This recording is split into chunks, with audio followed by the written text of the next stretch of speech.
The Taxman could actually take you home, and Aussies are actually furious about this law.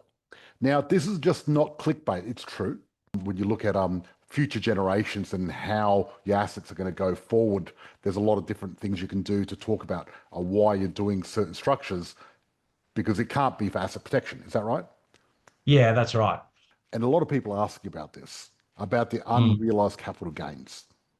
Oh yeah, yeah, it's very topical at the moment. Look, it's really very simple. It comes down to, and I don't want to get into politics, but it essentially says this, that once you have like a total superannuation balance or benefit that exceeds $3 million, then you will be taxed at the greater amount, which is 30%, on any benefits that are achieved over $3 million. And look, Yeah. I did the calculations on a property that's going to be worth more than 3 million. And when you look at the rent you get from it, the rent will cover the difference anyway. So that's one good thing about property.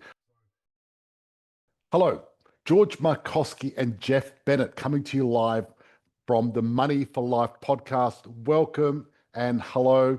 We've got a great show tonight. We're going to be talking about asset protection, but what I want to talk about is the Taxman could actually take you home, and Aussies are actually furious about this law. Now, this is just not clickbait, it's true. And I'm going to actually, you need to stay to the end because I'm going to talk to you about what happened with a couple where they tried to cover the assets. What he did, he put it in his wife's name, and the ATO used this little known law to actually attack and take their family home. But also stay at the end because we're going to show you what to do instead, because the old ways of asset protection are not working. You really need to be on top of the game. And I've got Jeff here who really knows this stuff really well from Super Strategist, and it's going to be fantastic. Now, we've got a few questions from last week. Last week, we had an excellent session with Kamal Ravikant, and a lot of people asked questions. So, Charmaine, do you mind reading them out and I'll answer them? One of the questions from last week was around the current war and how that's going to affect the property market, because a lot of people are concerned that this current war with Iran is going to affect Australia and property. Yeah, well, look, anything that happens in the Middle East is going to have a big effect because that's where oil comes from, and oil is really important when it comes to the economy. Now, oil is used in transport and manufacturing a lot of stuff. So, with Israel and Iran, even though they've got a fragile ceasefire at the moment, we don't know if it's going to last or not. And if they close the Gulf of Hormuz, it's going to be really bad because that's 20% of the oil in the world. And as you saw what happened in COVID, COVID restricted a lot of the ships and oil and everything else moving around, and that caused inflation. So if the war continues, it's going to create inflation. What does that mean for property investors? It means they're going to push property prices up. But not only that, it's going to push price up of everything. So get ready for it. So what I say is, if there's a war and there's more inflation, well, there's going to be winners and losers. The losers are going to be people with money in the bank and people that have got a 9-to-5 job, and the winners are going to be people that have got investment properties and that have got passive income from their growth. Fantastic. Another question was asked, like, how did you get into this biohacking and this health space? And of all the different things you've tried, what have you found that's moved the needle the most? This is coming back to the session you had with Kamal. Yeah, look, me and Kamal had a chat the other day, and what we're doing is we're going to do another session and go deep because it'd take me an hour to answer that question. So I'd rather answer it really clearly. So we're going to go back and do it again, but we're going to go more advanced stuff that we do. Another question was if you could just remind everyone what Kamal's books were and his last name. I had an email requesting that from Diana Davidson. Kamal Ravikant is, that's his name. And he's brothers with someone that's probably a lot more famous that you probably know, which is just lost my thought now. There you go. So he's famous and I don't even know his name. But Kamal wrote a book called Love Yourself Like Your Life Depends on It. And what I'll do is I'll put a post in the group so you can have a look. It's a great book. because Kamal went through a lot of issues and almost died on the operating table. And it was a really big comeback of what he did, which is pretty amazing. His brother is Naval Ravikant, right? And Naval Ravikant is one of the top angel investors in the world. And Kamal's actually very good as well. So what Kamal and I do, we both invest together in angel investing. And a lot of the stuff we invest in is recommended by his brother, who's very, very smart at this sort of thing. I think the last question we had from last week, like, how do you get access? Because that was the common theme, once you're successful in property and wealth creation, there was a lot of mention about access to health and so forth. So how does one get into those access spaces, George? Yeah, look, life is all about access. It's about who you know to unlock the keys. And I guess part of the thing is, being part of our group at Positive Property gives you access to properties that you wouldn't get access to, but also circle of safety, like people like Jeff Bennett that we got here, right? And also with all the health stuff and biohacking, that's another thing because I think, the number one thing, this is what I say to people. If you haven't done this already, the number one thing you need to do is replace your income through property. Once you've done that, then your options open up. And that's when you start looking into biohacking and health and other stuff like that. And being part of our group obviously gives you access to a lot of stuff like that. Well, that's the whole list of questions I had from last week, George. Beautiful. Excellent. Excellent. Now we can get started and talk with Jeff. Okay, Jeff, let's get started and talk asset protection. Now, should I talk about what happened in the situation? Because this is, or do you know it off by heart?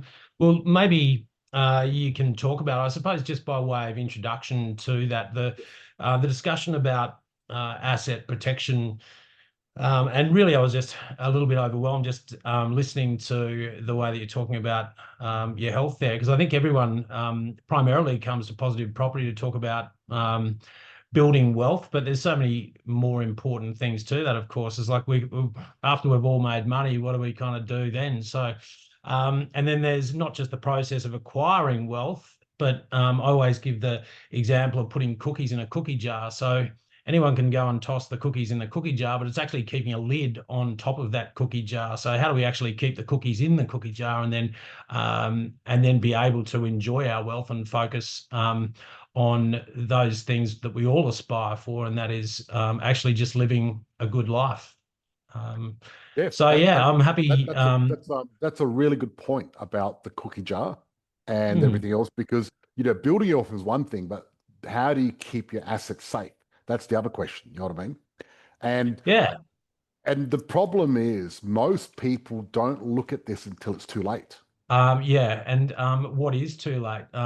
Too late really is once you know that you've got a problem, because the ATO and further to that ASIC take a very dour view on you commencing your asset protection journey once you know that you've got a problem. It's fundamentally inadequate if you commence the process once you've got a known problem. So there's always the saying that we use in asset protection that you don't wait for a rainy day to mend a leaky roof. So it's always just about putting yourself in a position where you have a very clear understanding as to what it is you are trying to achieve, and that if that is to put yourself and your family in a better position tomorrow than you are in today, it just sometimes it is good to sit down with a cup of coffee and a blank sheet of paper and have a very clear understanding of the map towards your wealth, how it is you're building bricks on your journey towards building that wealth. But not only that, how it is that you can sustain that for the benefit of your family and your beneficiaries. Absolutely. And the thing is, like, what a lot of people do to protect their assets is they normally get their primary place of residence and put it in their spouse's name and think, okay, we're safe. And what I alluded to at the beginning of this is a couple just did that. And there was a story about Bosniak versus FCT. And what happened was the gentleman had a business and he owed a lot of money to ATO, and he put his primary place of residence in his wife's name. The ATO took it to the High Court and said they could take it, even though she didn't have any debts at all. Yep. So it goes to the question of intent, and with regard to intent, if it also goes to the question of at what particular point did the activity commence where the transfer of the assets began. So look, I've spoken at length to ASIC, I've spoken at length to the ATO about these types of cases, and I've spoken to them on the record and off the record. Probably one of the most famous cases is that of it's a name that probably most people know. I won't speak about the intricate details, but more generally about it. But Nathan Tinkler was someone who was Australia's probably youngest billionaire. He just made money at such an incredible rate that it kind of overtook him, and some people have described him as a real gambler. This is a great story, and I remember you telling me about this. So what did he make? That's right. What did he make his money in? Coal. So Yep. he's effectively just a like a fly in, fly out type miner, and he had a big appetite for for, how would I say it tactfully? He's a bit of a gambler, I suppose. It's fair enough to say that. He went and got his family home, and slid all of his chips in to a particular tenement, mining tenement, which he believed was rich in coal. So he then farmed that out to, I believe it was MacArthur Coal, farmed it out to MacArthur Coal, so that he just got a percentage royalty.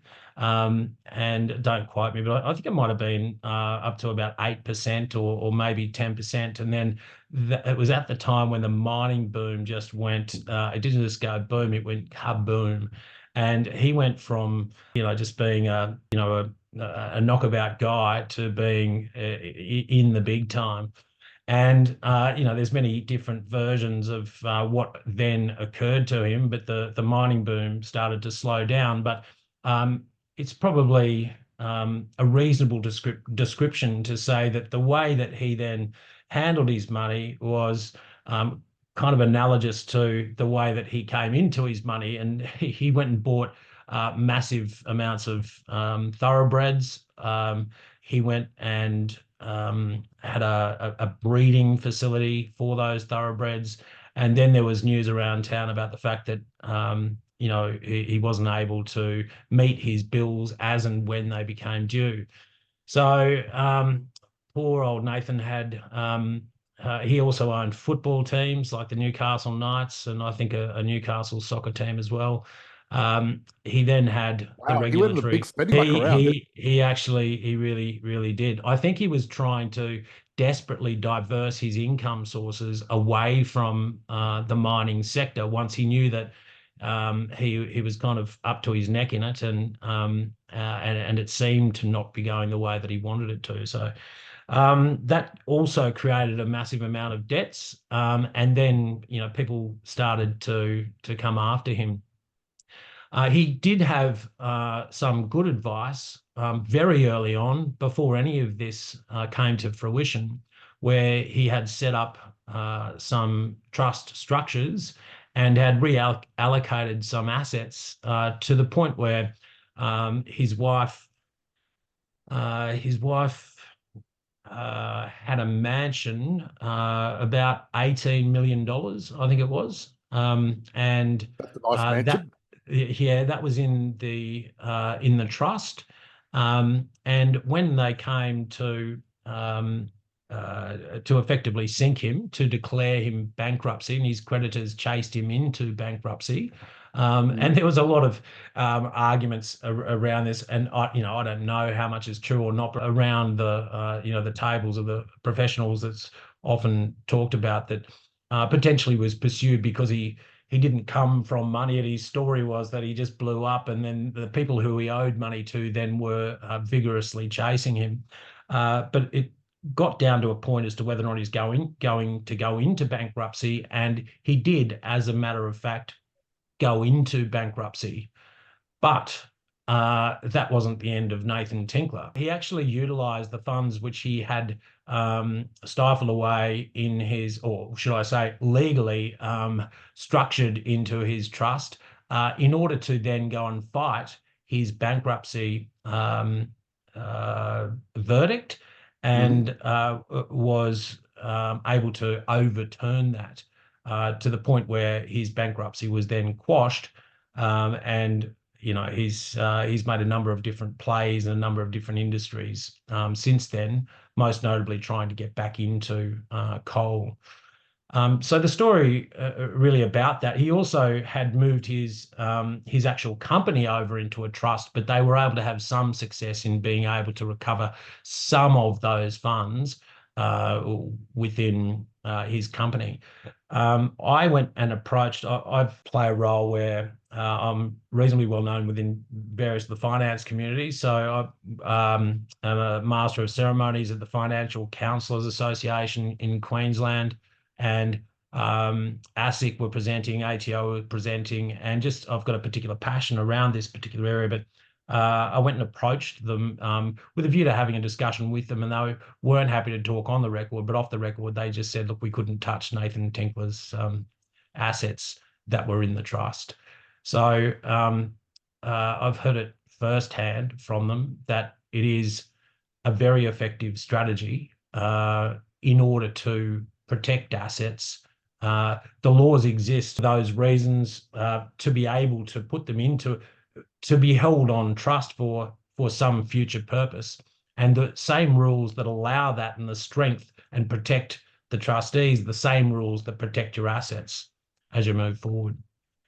Yeah. So and this is the thing, like at the end of the day, there's a lot of theory out there, right? And there's actually quite a famous lady that was going around doing asset protection. Not going to mention the name now, but what happened was people were paying all this money to do asset protection, and then they all lost their money because she wasn't doing it properly. And she's been banned from practicing law from the ACCC, and she had to pay back all the money. Then the thing is, she was talking theory, not practice. And what I like about what you're talking about, this is practice, because what happens in real life and what happens in theory are two different things. And we really want to talk practice whenever we talk something important, not just theory, correct? That's true. The other thing is that we can sometimes lose sight of how it is practically feasible for ourselves whenever we talk about people like Nathan Tinkler. So something probably a little bit more closely approximated to ourselves rather than Nathan Tinkler is there's a plumber who was just going about he was had a small business, and he was just working in a particular shopping centre, and his work created a massive flood within the shopping centre. He was busy all day. He was kind of doing the work of three men because he worked hard and wanted to put his family in a better position.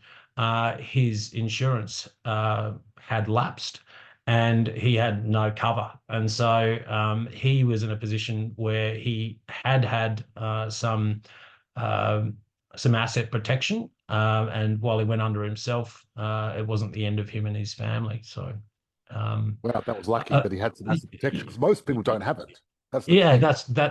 That's right. And so, you don't need to be a multi-billionaire for this to be specifically relevant to you. There are any number of stories where it's become immediate and relevant to people who have seemingly, everyday sort of jobs. So I think it definitely needs to be in your discussion when you're talking about a wealth creation strategy.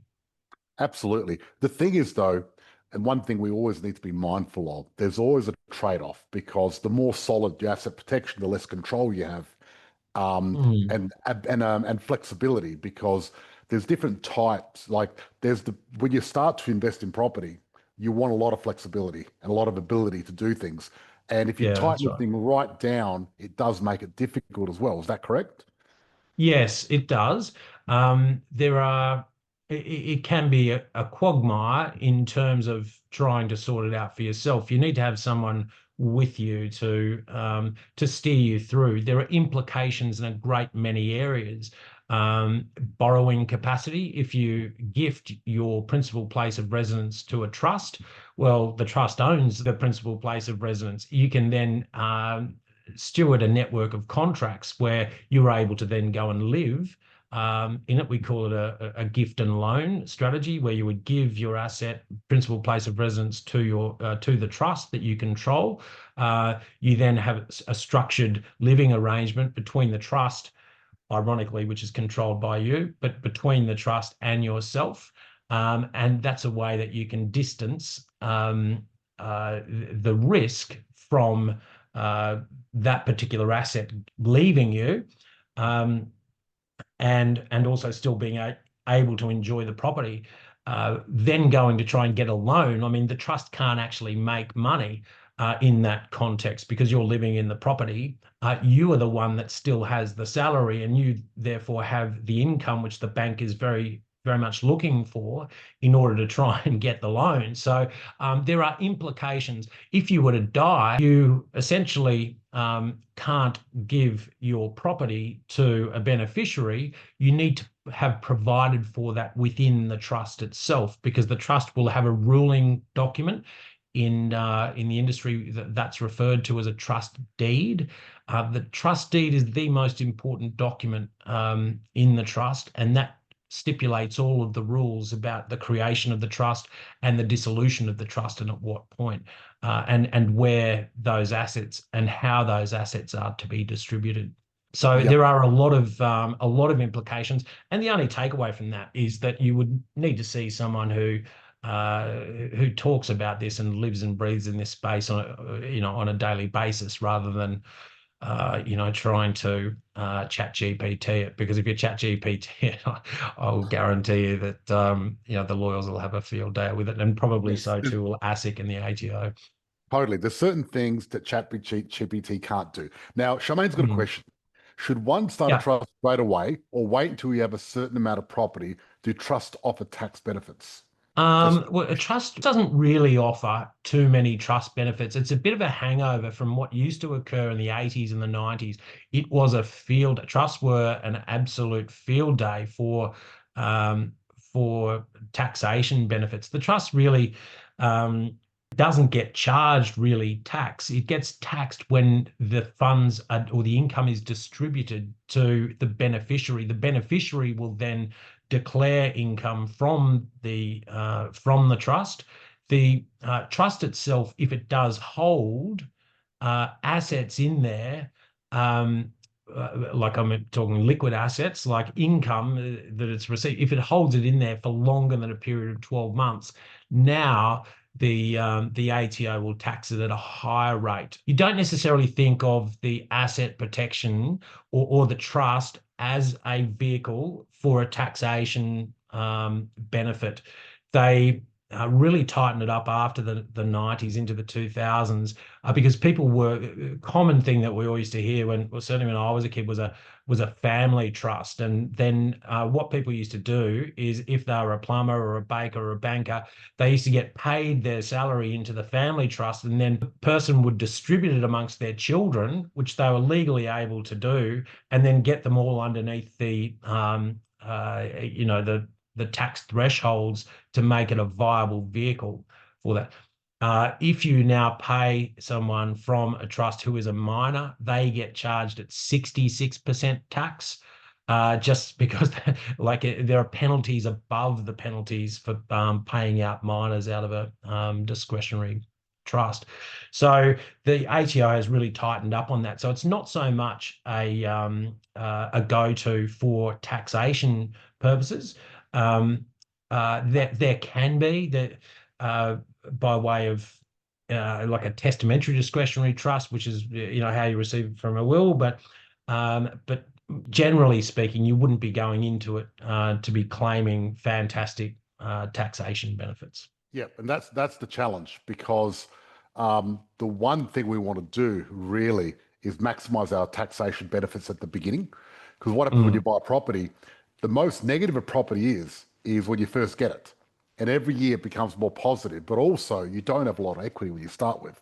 So, so you got to get that balance because when you're first starting, you want to get as many tax benefits as you can. After 10 years, the tax benefits don't matter anymore because you've used up most of it. Yeah. However, Yep. but after 10 years, you've doubled in value and you've got equity. Mm. So the timing, how do you get the timing right to get, how do you get, how do you have your cake and eat it too? That's the question. Yeah, and like, well, I get asked all the time, what's the right time for me to start to think about asset protection?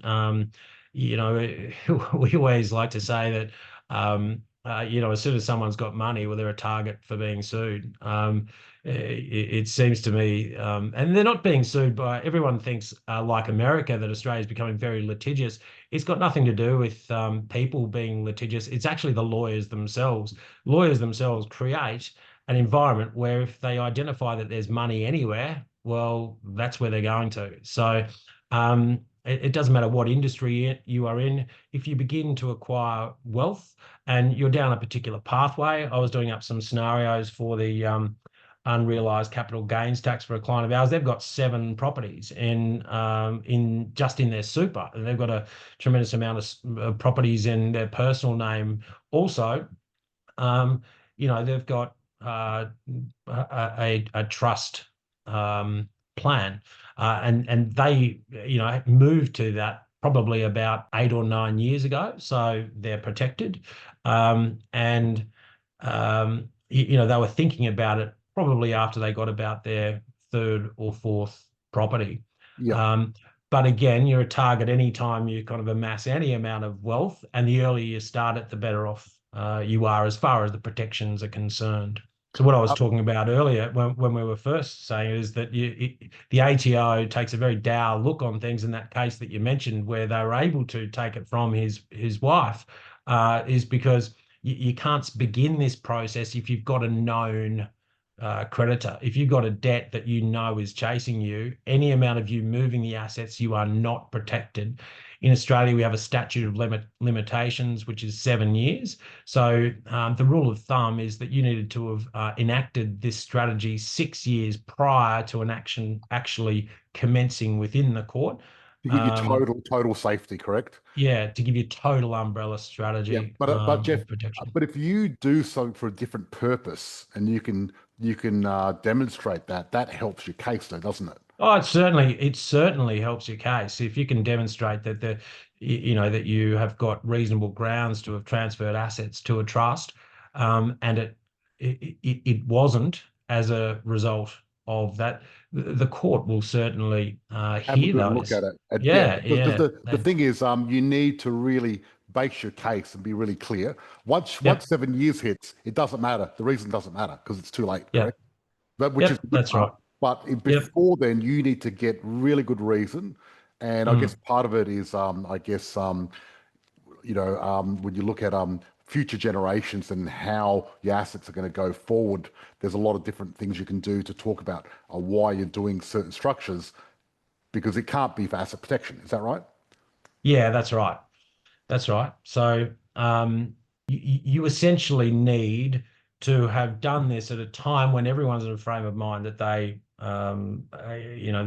they aren't being pursued. Mm-hmm. Yep. Yep.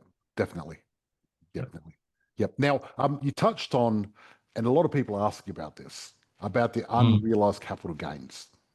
Oh yeah, yeah. It's very topical at the moment. I'm So a lot of probably people are fielding asking about 5 or questions. 6 calls a day about that. Exactly. So Um, can we touch on that topic because people keep asking and about this?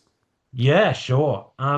Look, it's really very simple. It comes down to, and I don't want to get into politics too much because I appreciate and respect that everyone has a different view on politics, but fundamentally, the ethos of each different party are these. We have the Liberal Party in Australia, which doesn't mean anything about the Liberals that they call them in America. The Liberal Party in Australia essentially is we want the government to be hands off. We want just the economy to flow naturally. You work hard, you get more. It's kind of a capitalist sort of approach.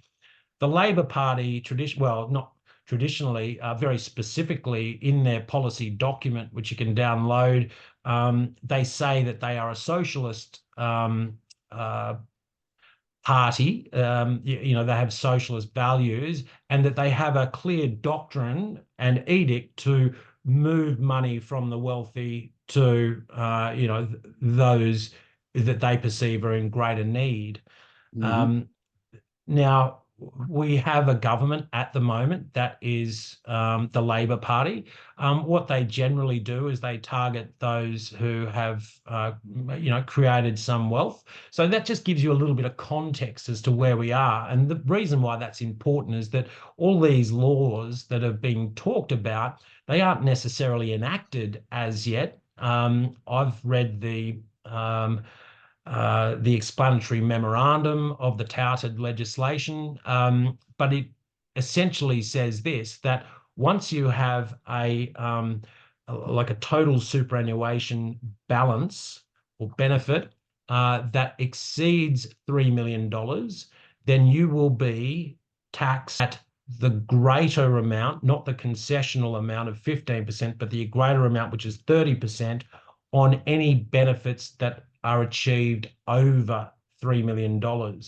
So I did up scenario today again for our clients, and obviously I'm not going to say who it is, but I can share with you just very broadly what their position is. 7 properties.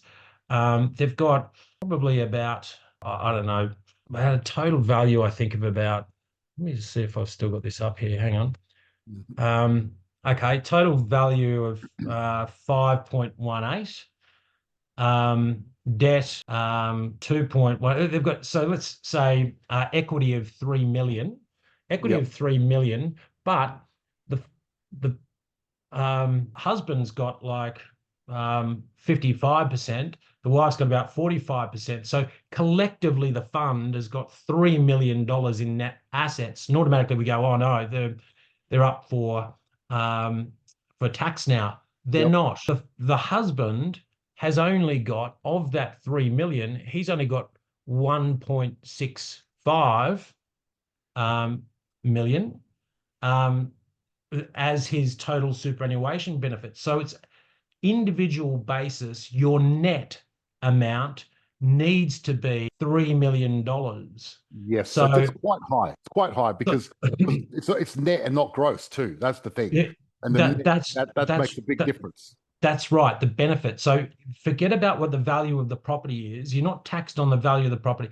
You've then got to pay the debt. So they take that into account and then just get the net benefit of your superannuation.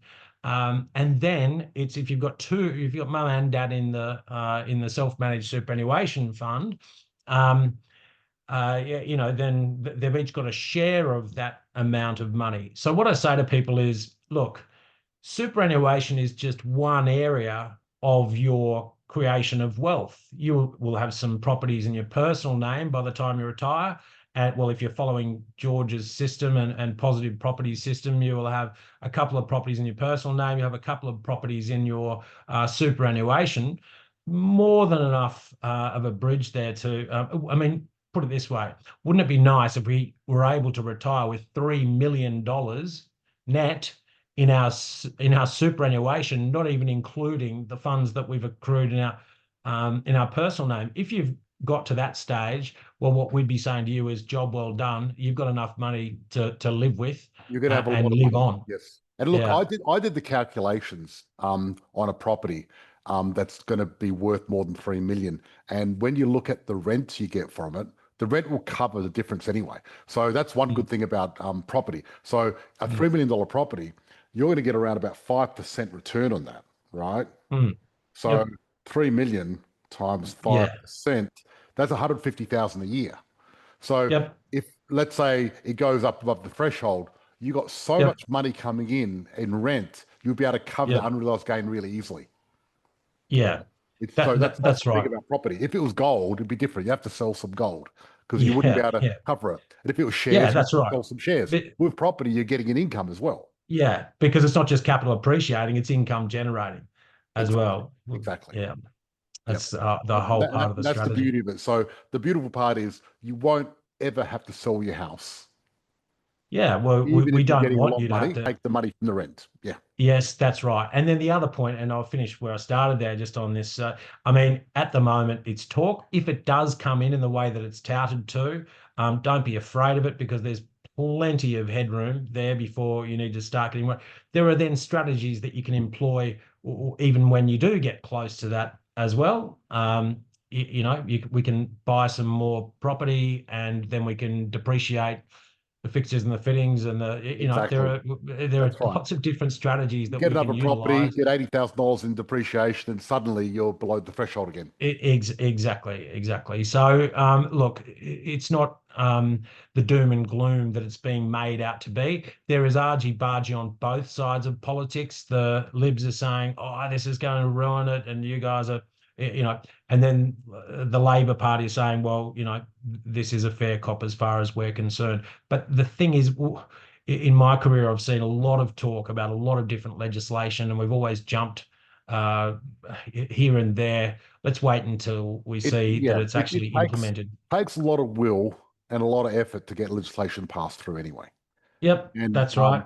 and luckily this is not going to be that bad. But I mean, look, I'm just fundamentally against unrealized capital gains tax, full stop, because Yep. it's unfair because you haven't Oh, actually it's realized. completely unfair. That's It's just the fact. completely unfair. Yeah.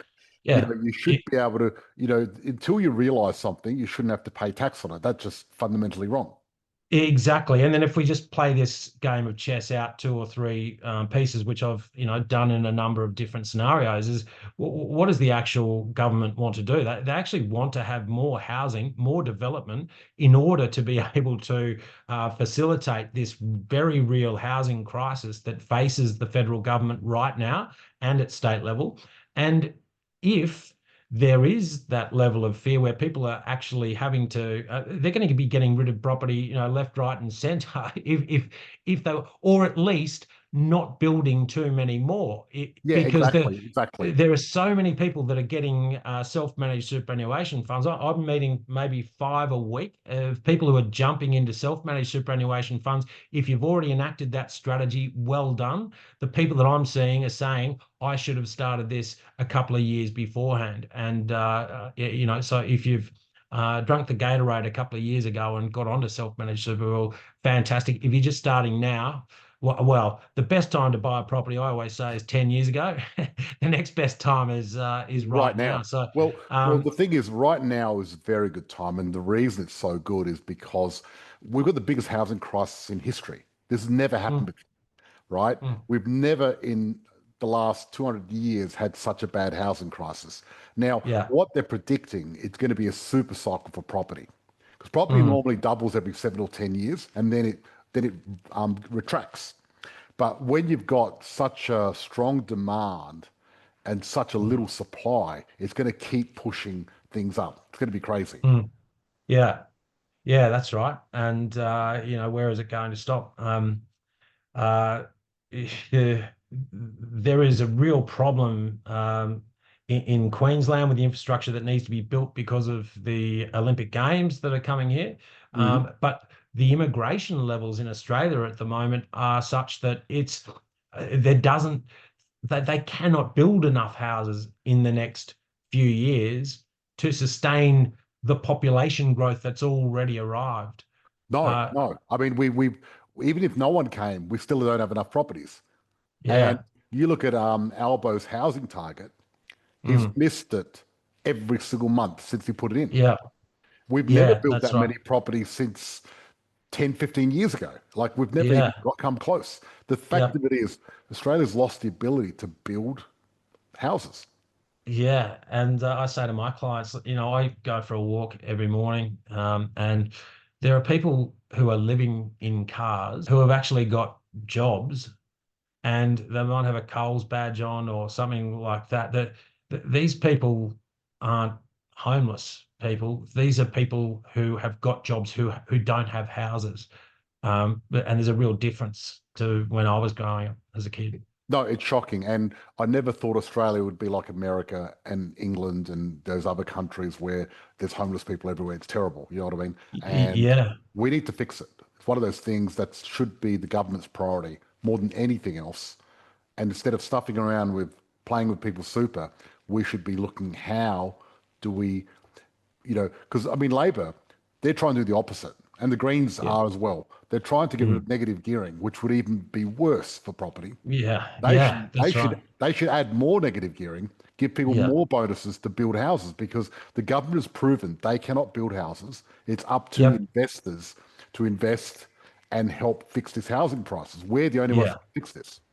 Yep, that's right. That's right. And I'm sick and tired of it being a political football, but they do come up with these really quirky ideas about what they think will appeal to their constituents. And it just seems to make things worse. And, we can get into a whole lot of other areas like electricity and, fossil fuels relative to it never ends. And there's always two sides to politics. And Yep. but it's worthwhile noting that it does have a very real impact on the economy, and that's where we get interested because that impacts our positive property members.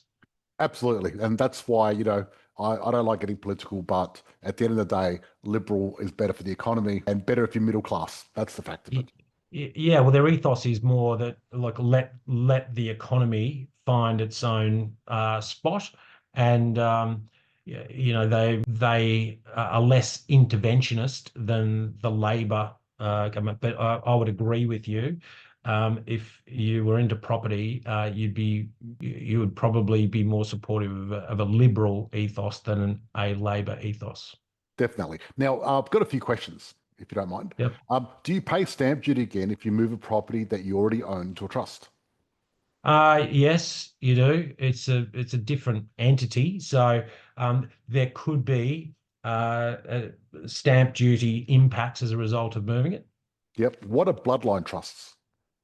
Bloodline trusts, it's actually been colloquialized. It's actually the intellectual property of one particular law firm. They own the trademark bloodline trust, but a bloodline trust traditionally refers to in a will where you leave a testamentary discretionary trust, which just means setting up a trust for your beneficiaries if you were to pass away, and then not able to get access to that for a certain period of time. So what we would advise all of our clients is if they're getting a will, they should have a testamentary discretionary trust.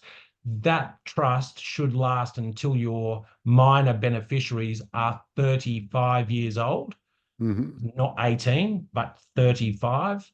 And the reason that is because they can still get money from the trust, but through a trustee. So it might be your sister, might be your brother, someone who you know, love, and trust. You'll appoint them as the trustee. So you've now passed away. All your money goes into a trust that continues to be invested.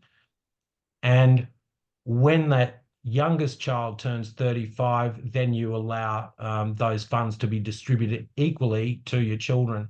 That's effectively what a bloodline trust is. What it does is it prevents a spouse who might be married to one of your beneficiaries, who marries them and then divorces them before they turn 35. That they traditionally can't get access to the money because it's being held in a trust. Yep. But other things as well, like if the way a normal will works is if the children turn 18, they get their money. They get a lot of great friends who want to go to Ibiza and and the Greek islands, and spend all of the money, and then the children turn 24, and we've seen this a number of times in our business with our clients and their children where someone has passed away. The kids turn 24 years old, they've got no money and they've got no friends because they weren't really friends to begin with. Yep.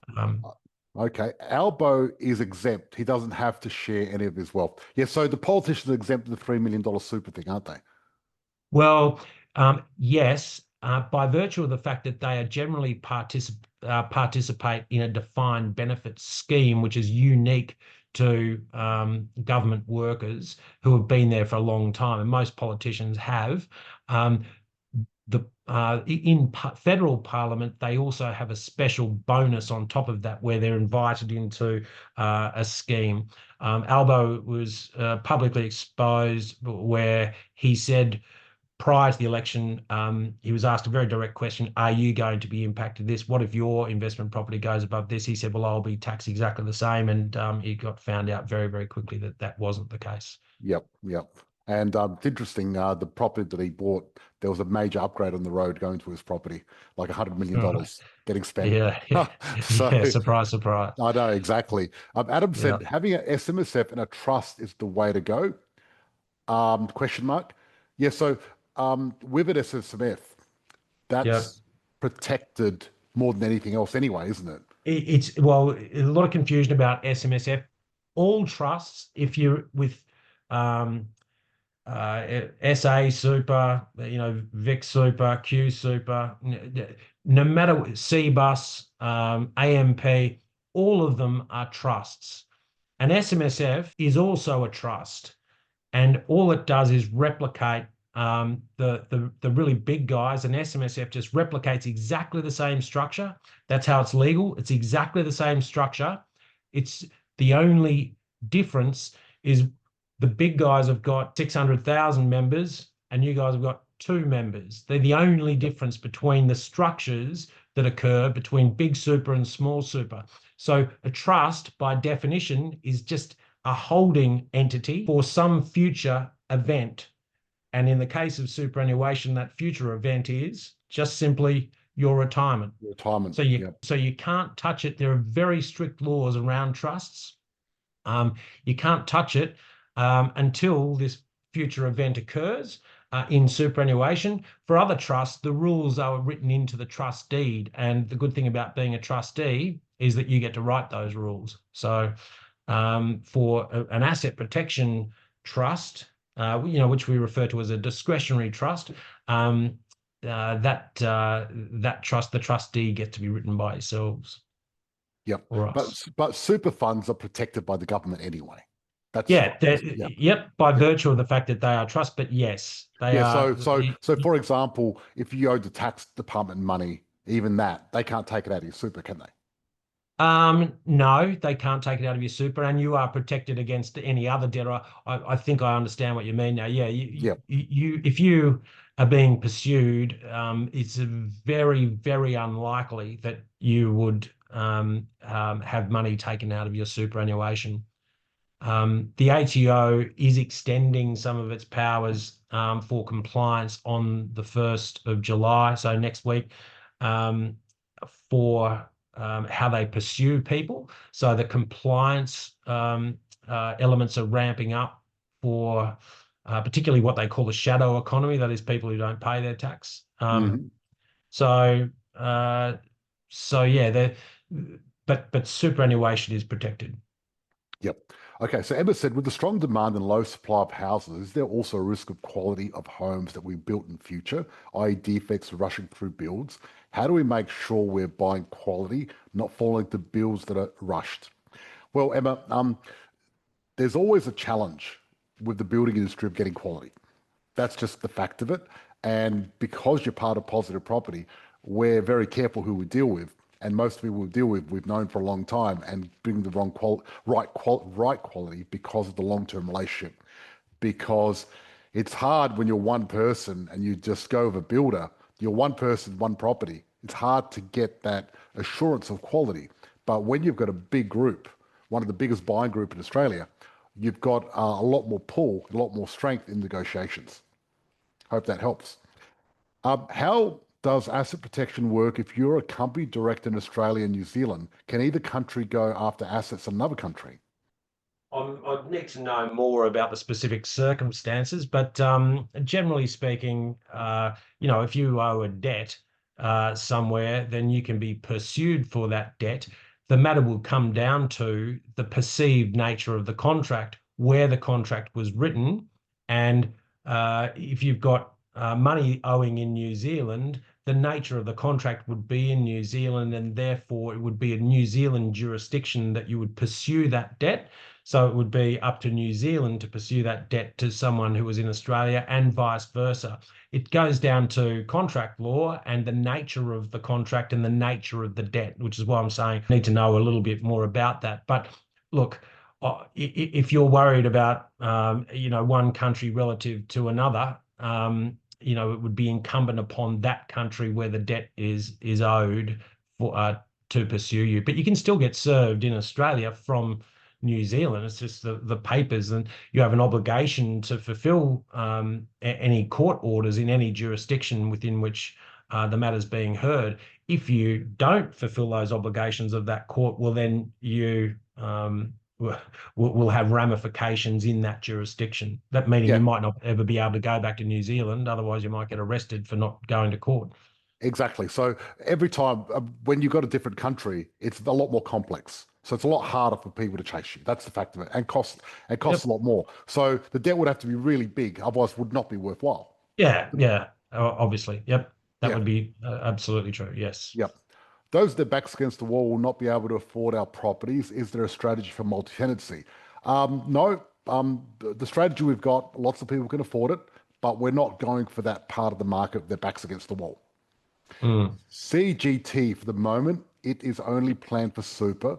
Will this? Sorry, can I just go back on? Can I just jump back in on that last question, George? Yep. I think there's a lot of people say, people can't afford the types of properties. I read in today's paper that there's a second-year electrician in Brisbane who was stopped in the street and asked what she does for a living. Second-year apprentice electrician. She's getting $100,000 a year. And I think we sometimes lose sight of the fact that, the prices are going up, but they're going up everywhere, and so are salaries. And landlords never really lose relative to, if there's an inflation goes up, well, guess what? We're putting the rents up. So there is a lot of money that's out there being earned by individuals, and this government is making sure that that those salaries are increasing. Yep. CGT for the moment is only planned for super. So I think she's talking about unrealized capital gains. Yeah, right? It's not really CGT. No, it's not. That's capital gains tax, and it's not actually, But I think what she means is an unrealized capital. Will this roll out to properties outside of super? No. It's not even rolling out to super yet. So that's, if it happens, a long way away. If the Greens get in power, you never know. But, okay. They didn't do well last time, but. No, exactly. They did really poorly. Everyone did except for Labor. Yeah. That's right. They did. But look, the nature of the taxation is different. In your personal name, you're already taxed through PAYG. That is how you get taxed. Yes, there is another clip on capital gains tax. Your superannuation, what they're looking to do is try and pump that up a little bit, just because they think that they can. That's what they're trying to do with that unrealized gain. And people, just to clarify that point about that George and I were talking about, is people talk about whether or not it's a capital gain. Technically, it is a gain of the capital of the asset, but they're taxing it through Div 293, which is that your fund has actually just achieved much more than what it should, and therefore instead of getting a concessional tax, which is 15%, we're now putting it up to 30%, and we're taxing it on unrealized gains. Yeah, so that's right. It's slightly different, technical, but different to capital gains tax. Yeah, very different. Okay, positive property deals in new property. If Australia's having difficulties building new property, what does that mean for supply of this program?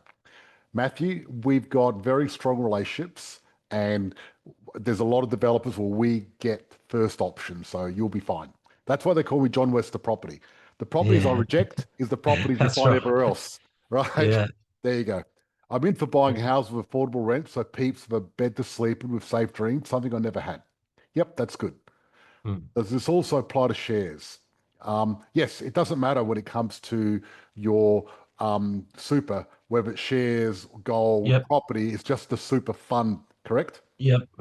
TSB, total superannuation benefit. That is all of the amount of value net that you hold in your superannuation fund. It's your total superannuation benefit.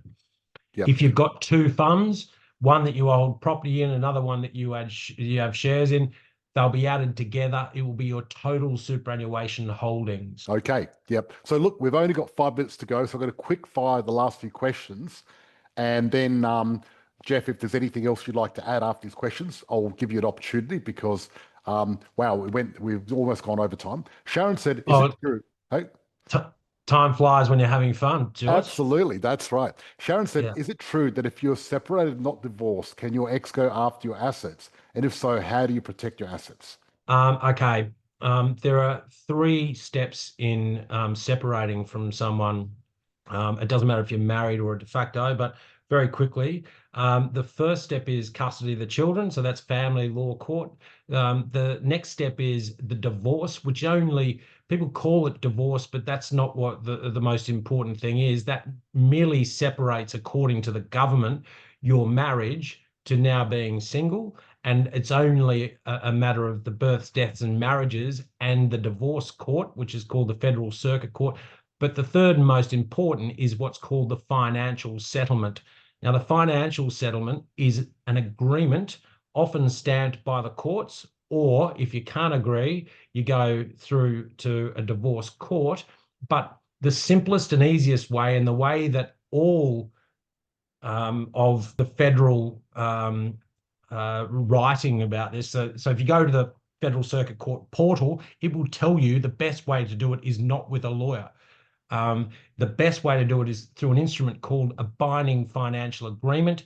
If you go down that particular pathway and you give full disclosure, you can get it done in about 6 weeks. And it's merely an agreement between the two of you. So if you go through lawyers, you get pulled into a quagmire, and you'll spend $100,000 each on letters, which are basically meaningless because you're essentially trying to agree with each other. But that's what the legal game is. And so I can say, because I've owned and run a law firm for many years. But the model is, well, maybe if I say this, if the efficiency and effectiveness of a lawyer is to get the job done well and quickly, then they're the only industry in the world that get paid more for the worse they are. So the Exactly. worse they are at that, the more they are remunerated, and that's a fundamental problem with it. But Which is a big, which is a big, which is a big problem because they get remunerated for dragging things out. Because oh, every time they send a absolutely. letter out, every time they disagree, new court date, it just drags it out. Yeah, it's And ridiculous. they're very good at finding where the argument is, remembering that the relationship, they're already unhappy with each other anyway. And so it's really easy to just throw a match onto a Tinder bomb, and then the lawyers instruct, well, do not talk to, only talk through me. And of Mm, course, it's 1,800 bucks a throw when you talk through the lawyer. So come back to, yes, you can get sued, but there are time elements to it, and it's probably for another meeting for now. But yes, you can get sued if you haven't got the binding financial agreement done, the court orders done. So yes, you can. Yeah, okay. Nick said, stuff the politicians, get around the system, build your portfolio, and live the dream. I love it, Nick. absolutely. That's awesome. And one Sounds last like you're in question. the right place. Sounds like you're in the Exactly. right Nick place, is. Nick. Nick is. He is definitely. And one last question. When can you withdraw from your super?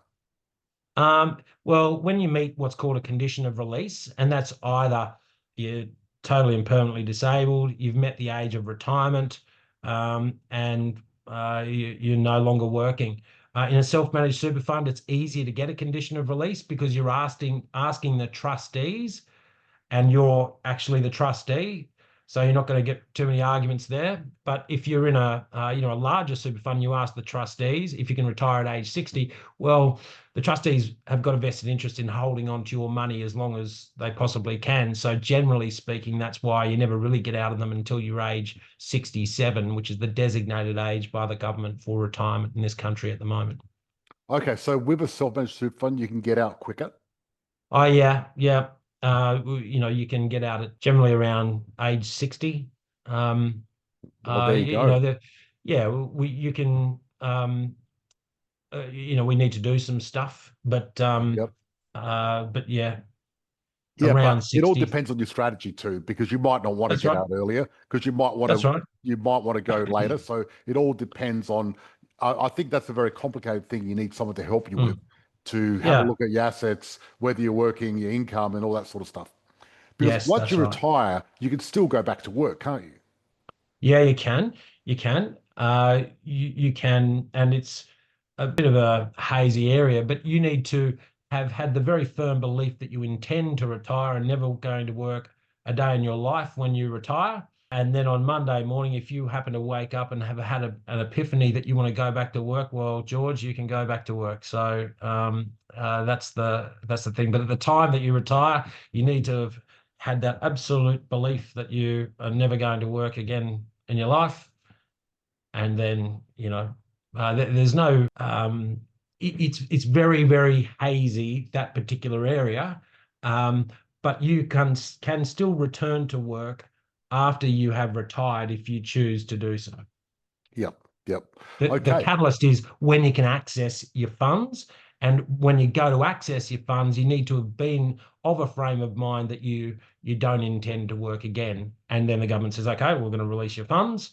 And then if for circumstances other than that, sometime in the future, you want to go and return to work and earn some more money, well, you're able to do that. Yeah, which is good because it's not a dictatorship. You should be able to do that if you want to. That's right. Exactly. And it's your money. So that's right.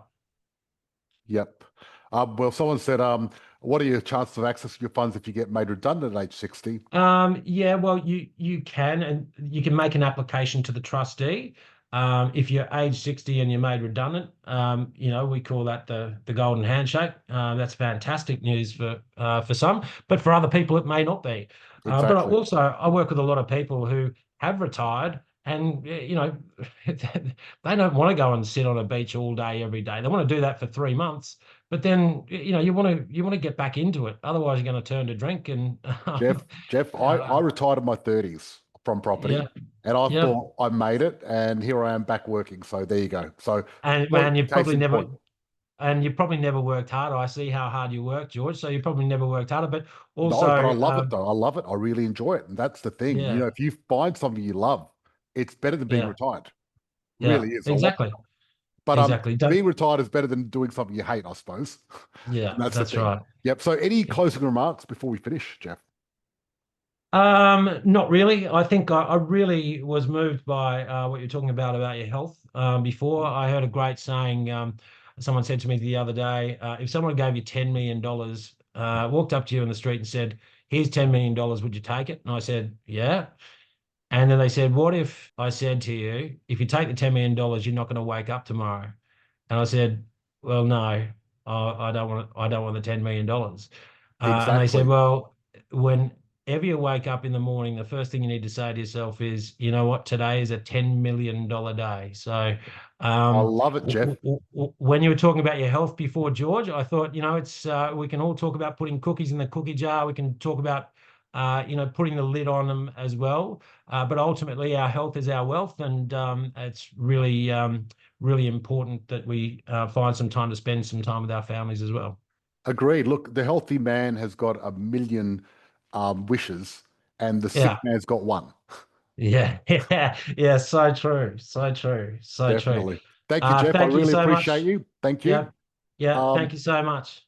No worries. Talk soon. Cheers. Bye-bye. See you guys. Bye.